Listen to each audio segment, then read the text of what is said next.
শ্রাবণ মাসে এই 5 কাজ করলেই পড়তে হবে মহাদেবের কোপে, জেনে নিন মাস শুরুর আগেই।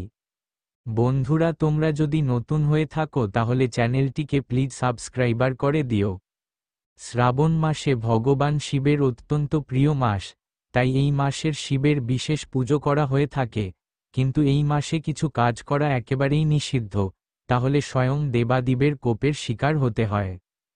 আষাঢ় মাস শেষে শুরু হতে চলেছে শ্রাবণ মাস। এই মাস শিবের অত্যন্ত প্রিয় মাস। এই মাসে ভক্তরা শিবের পূজা অর্চনা করে তার আশীর্বাদ লাভ করেন।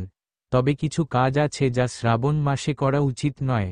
এই বছর 11ই জুলাই থেকে শ্রাবণ মাস শুরু হচ্ছে, তাই মাস শুরু হওয়ার আগেই জেনে নিন কোন কোন কাজ সারা মাস জুড়ে করা যাবে না। কি কি করবেন শ্রাবণ মাসে? 1. আমিষ খাবার ও পেঁয়াজ রসুন খাওয়া। শ্রাবণ মাসে আমিষ খাবার, যেমন মাছ, মাংস এবং পেঁয়াজ রসুন খাওয়া উচিত নয়। এই মাসকে সাত্ত্বিক থাকার মাস হিসেবে দেখা হয়। মনে করা হয়, এই ধরনের খাবার শরীরের উত্তাপ বাড়ায় এবং মনকে আধ্যাত্মিক সাধনা থেকে বিচ্যুত করতে পারে। বৈজ্ঞানিক দৃষ্টিকোণ থেকেও বর্ষাকালে এ ধরনের খাবারে ব্যাকটেরিয়া সংক্রমণের সম্ভাবনা বেড়ে যায়। 2. শাক সবজি ও বেগুন খাওয়া। শ্রাবণ মাসে শাক সবজি, বিশেষত বেগুন খাওয়া এড়িয়ে চলা উচিত। প্রচলিত বিশ্বাস অনুযায়ী এই সময় প্রকৃতিতে কীটপতঙ্গের উপদ্রব বাড়ে এবং শাক বেগুনে পোকামাকড় থাকার সম্ভাবনা বেশি থাকে, যা স্বাস্থ্যের জন্য ক্ষতিকর হতে পারে। এছাড়া মনে করা হয় শ্রাবণ মাসে শাক খেলে পিত্ত বৃদ্ধি পেতে পারে। 3. তেল মালিশ করা বা চুল দাড়ি কাটা। শ্রাবণ মাসে শরীরে তেল মালিশ করা বা চুল দাড়ি কাটা উচিত নয়।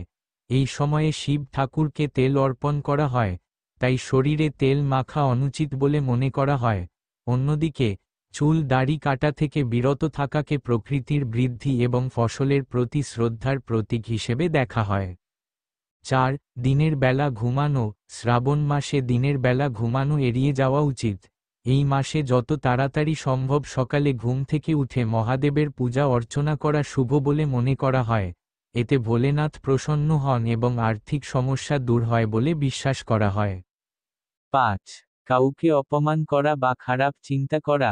শ্রাবণ মাসে কারোর সাথে খারাপ ব্যবহার করা, গুরুজনদের অপমান করা বা মনে খারাপ চিন্তা আনা একেবারেই উচিত নয়।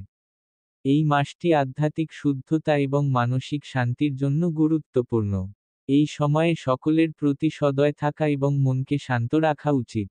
এমনকি গরু বা ষাঁড়কে আঘাত করা বা তাড়িয়ে দেওয়াও নন্দীকে অপমান করার সমান বলে মনে করা হয়, যা মহাদেবের রোষের কারণ হতে পারে।